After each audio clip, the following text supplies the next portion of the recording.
Hey everybody, how's it going? So for today, I debated back and forth, I think it's time to show you one of the meditative superpowers, and I wasn't sure, should it be levitation or mind reading or what? I just wasn't really sure, what would be the most pragmatic. So I ended up going with seeing a thought as a thought. It is like a superpower, even though that hook probably was promising much more. Seeing a thought as a thought can be extremely impactful. It can be the difference between spiraling into some rumination that really drags your mood down or not, right? So, most things in our experience, physical sensations, sounds, come and go, don't cause problems. Thoughts come and go, and often do cause problems. So we're going to work with mental noting again. This is another layer to the mental noting that we did a couple days ago, and we'll expand our vocabulary. We'll be able to talk about more than just thoughts, and eventually come to see mental phenomena, physical phenomena, just as things that arise and pass away, and things that we can let be. So we're going to go for 20 minutes today. It's a little bit longer than we've been doing, so make sure you get comfortable in your seated position. Make sure that you can stay relatively still. If you have to move a little bit, of course, it's fine. But the stiller you can keep the body, the more still the mind will be able to become. So I'm going to start the timer.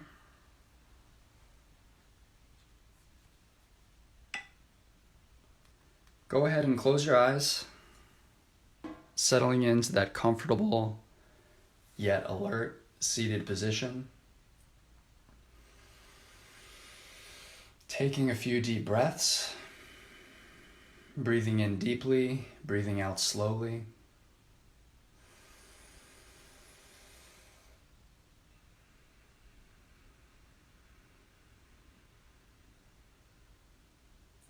Inviting the neck and the shoulders and the jaw and any other part of your body that could be holding tension to just let that tension go, to relax.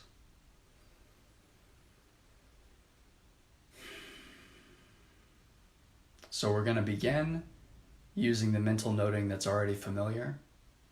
We're noting the breath.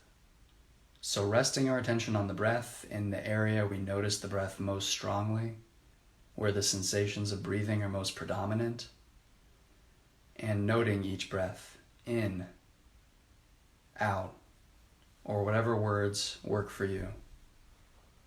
In, out, and noting thinking when thinking arises. So when the mind is wandering, when you have that moment of mindfulness, when you realize you've been thinking, celebrating that moment and using the mental note thinking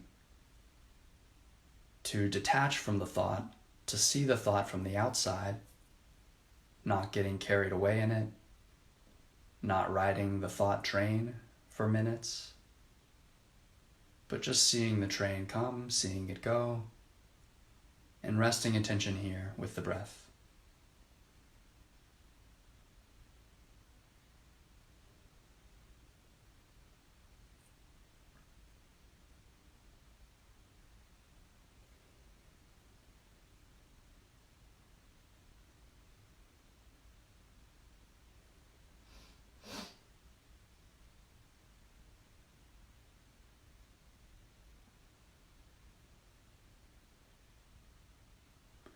So seeing a thought as a thought really can be like a superpower.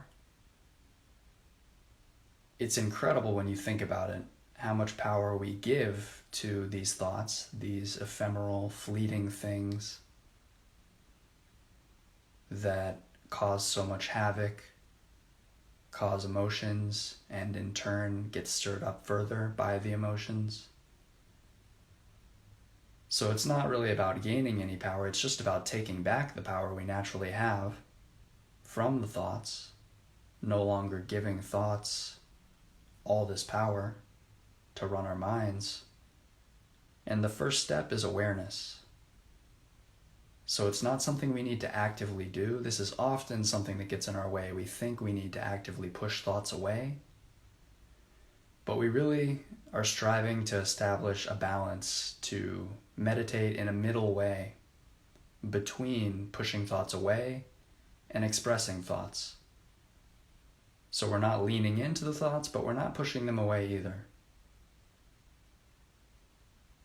We often talk about letting go with meditation, but perhaps more apt would be letting be, letting thoughts be, realizing that they're just a phenomenon. They're not personal, even though they come from our psyches. We don't have to take them personally. We can see them arise, note thinking, and let them be there, and be with the breath.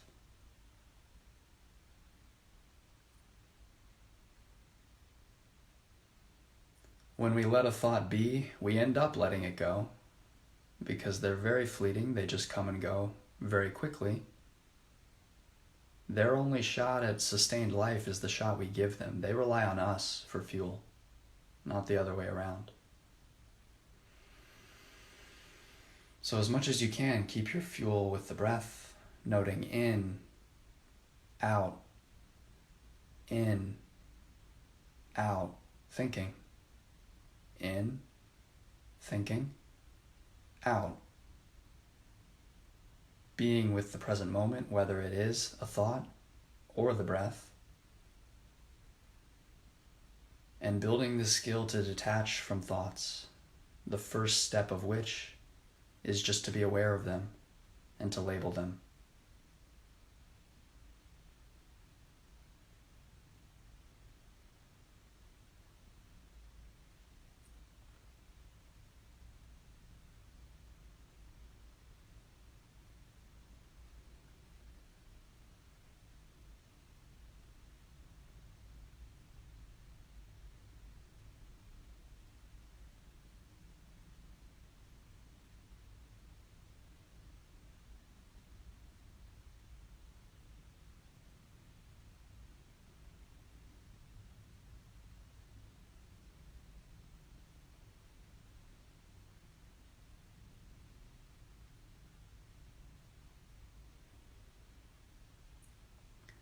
As before, if a particularly troubling thought is coming back, or if your mind keeps going to planning or imagining or any particular mental phenomenon, you can be more particular with your label, with your mental note.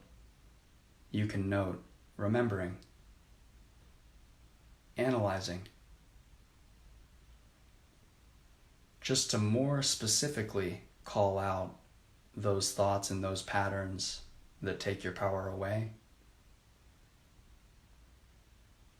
Gaining awareness at deeper and deeper levels. And extending the vocabulary and the awareness beyond just thoughts. So hearing, probably unlikely, but smelling, tasting, seeing, and then especially feeling. We can note each sense door broadly, thinking, hearing, feeling. Being with physical sensations, noting them as such, feeling. Being with mental sensations, noting them as such, thinking. And returning to the breath. Simply starting again.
So we're getting more and more familiar with this wandering mind, not worried about the fact that it does wander, but just noticing how it wanders a little closer. Each day we sit in meditation, building mindfulness each day, seeing the patterns of the mind just a little more clearly. And eventually we get to a point where we really can just notice a thought as a thought, let it be, and make the distinction between physical sensations and mental sensations, between mind and body. This is the first major stage of insight in traditional Buddhist meditation as conceptualized by them. So there are many different conceptualizations of how this path goes. But if you're seeing a thought as a thought, regardless of which framework you're using, you're on the right path.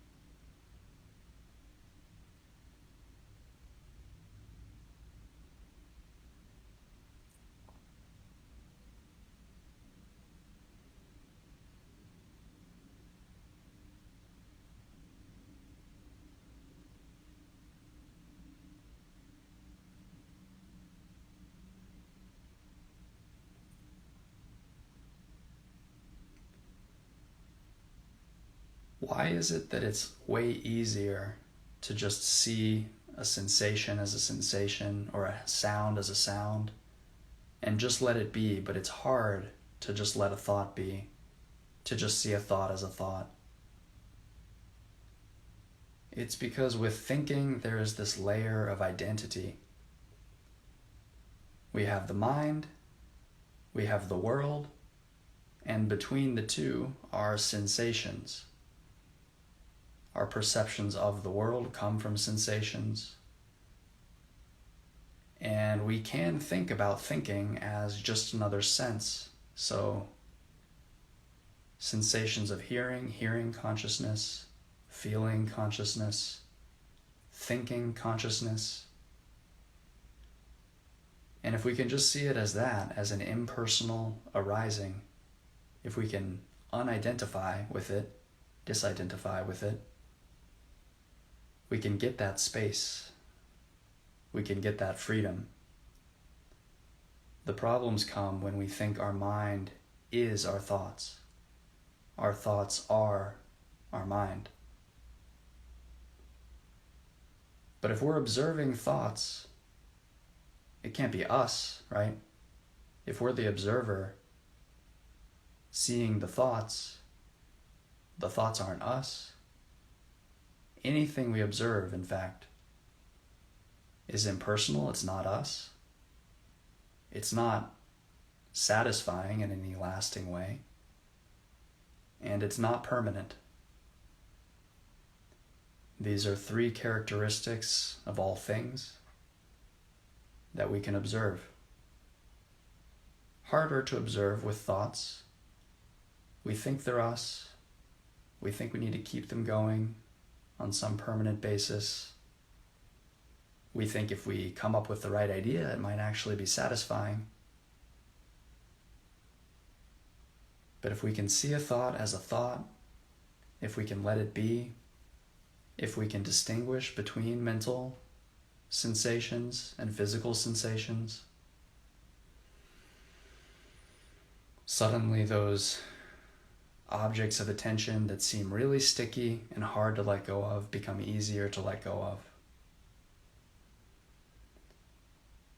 So once again, simply start again, returning to the breath, noting in, out, noting thinking, noting feeling, noting your experience moment by moment in this present moment.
Be sure to keep the main focus on the sensations, working on the sensate level, feeling the breath intimately, noting in and noting out, but also feeling all the sensations of the breath, the entire breathing process.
Often there's a back and forth between the thoughts that arise and everything else that arises.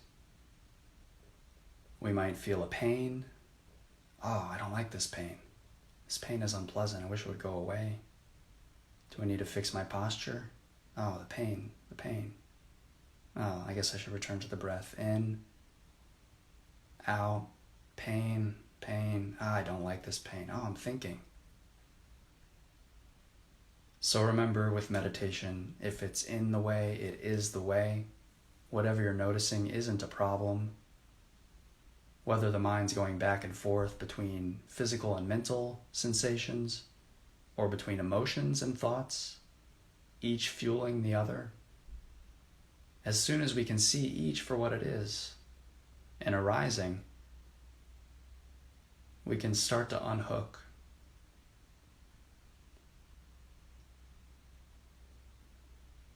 Or rather, become unhooked from emotions, from thoughts. And certainly these things go together. There is cause and effect. That's the second big insight in terms of stages of insight on this path.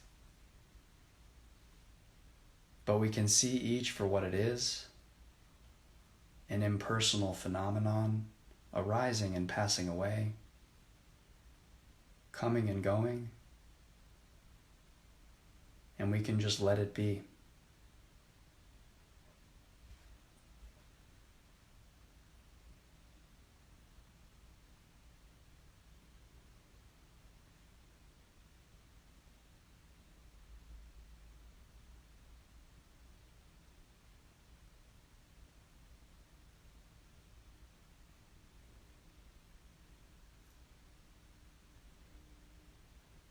Often there's a mental amplification of suffering. We feel a pain or we're dealing with a difficult emotion, and it is unpleasant, but then the mind gets involved. We start thinking about it, we start replaying it, actually replaying certain thoughts that fuel it, letting it stick around for way longer than it would otherwise. So whether it's something primary, whether it's a physical sensation, whether it's a mental sensation, or whether it's the reaction to that, the cause and effect, each arising is an arising. So use mental notes to label them: thinking, feeling, hearing, seeing, in, out, and see each for what it is, letting it arise, letting it pass away, letting it be. I'll give you the last minute and a half in silence, working with mental noting, being with the breath, and I'll let you know when we're wrapping up.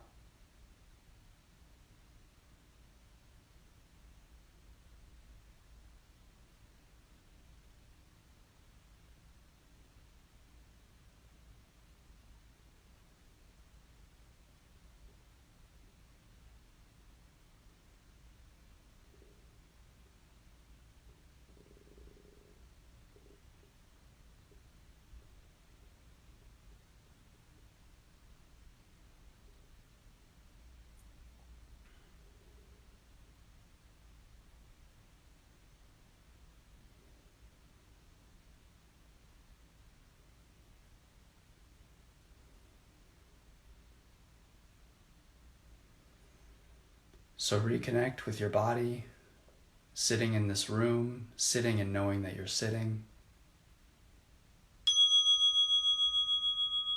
And when you're ready, open your eyes, ending the meditation.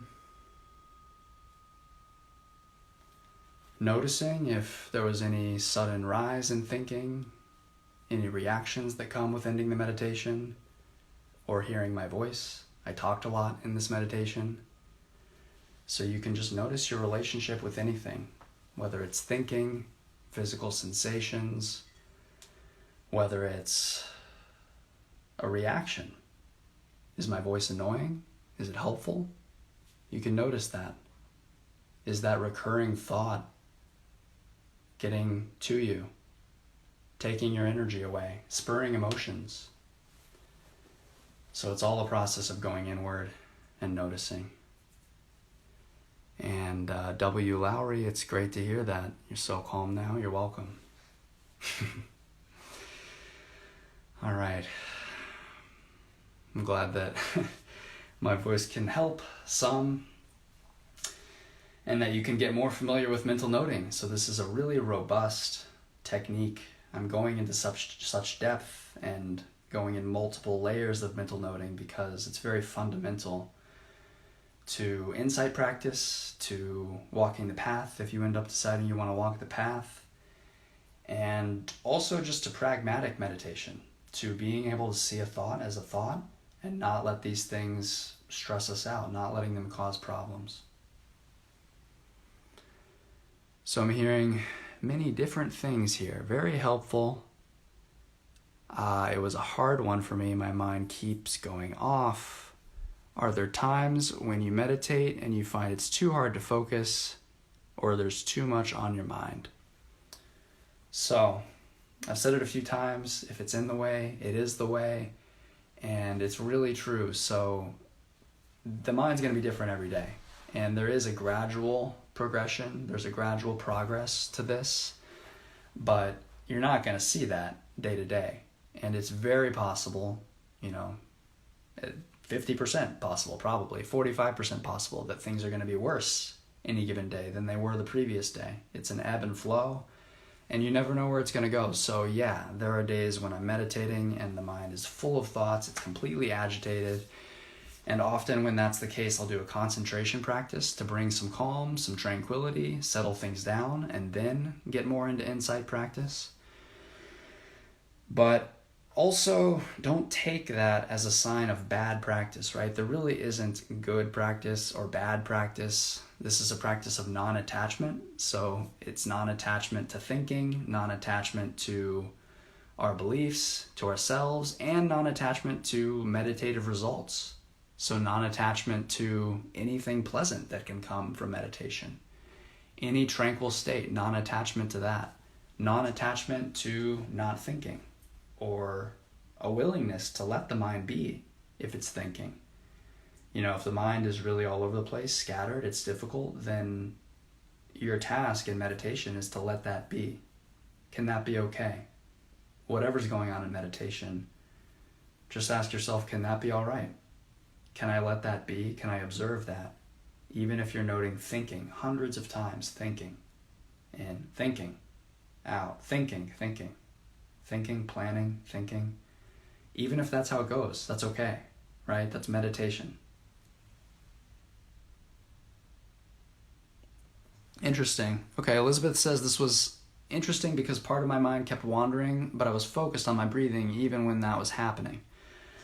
So that can happen. If you spend enough time focusing on the breathing, you can develop sort of just a baseline awareness of the breathing, and then there can be thoughts as well.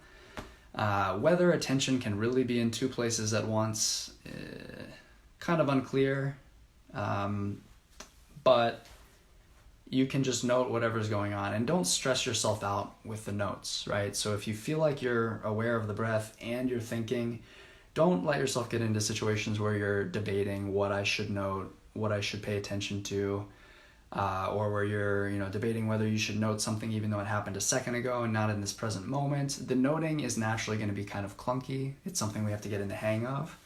But if you can build this skill set up, if you can build this tool up for yourself, it'll serve you really well. Sounds like Elizabeth wasn't alone. And sounds like counting is often helping for people. So you're starting to learn meditative skills, and that's good. That's the ability to do this on your own, to be an independent practitioner, and to use something like counting when it's skillful. That's what I do. If I have a really perturbed mind one day and it's hard to get into a groove, I'll use some counting to get up to speed so that I can be with the harder stuff, thoughts. And so if you want to build up that way, definitely feel free to make your own decisions. And we're going to continue with mental noting. So we have one more session of mental noting where we'll expand our vocabulary even further. And this expanding vocabulary is important because the more we're able to label, the more we're able to call out, the more freedom we have, the more things we have freedom from. So if we can label any given experience and be aware of it, be mindful of it, all of a sudden this paradigm where we should be on the breath, we shouldn't be thinking, goes away, because you should or shouldn't be, wherever. There's no should. You are where you are, and whatever is coming up in meditation, your goal is to let it be. So words are very powerful. They, in some sense, carry our power, our ability to regulate this thing, attention, that is the medium through which we perceive everything, but also a very unstable force that we're not used to regulating. So it's a long climb. For those of you who are regulars that I see, you're realizing it's a gradual process, but hopefully you're also starting to notice what can help and what can happen with the mind. You're noticing calm. You're noticing how the effect of counting can bring some tranquility to the mind. And so paying attention to that is what's ultimately going to sustain your practice. Paying attention to what you're doing for yourself that's skillful, and to how your state of mind shifts, whether for better or worse. If you observe thinking and neuroses, and you observe the state of the mind getting worse, if you observe it, that's good. That's the practice. You're gaining awareness. Your mind is just getting a little more of an idea of the true correlation of what makes you happy and what doesn't. All right, so tomorrow, a little bit more of what makes you happy in the long term, gradually, in this process of meditation. Thank you for being here with me and sharing your practice. And I'll see you tomorrow.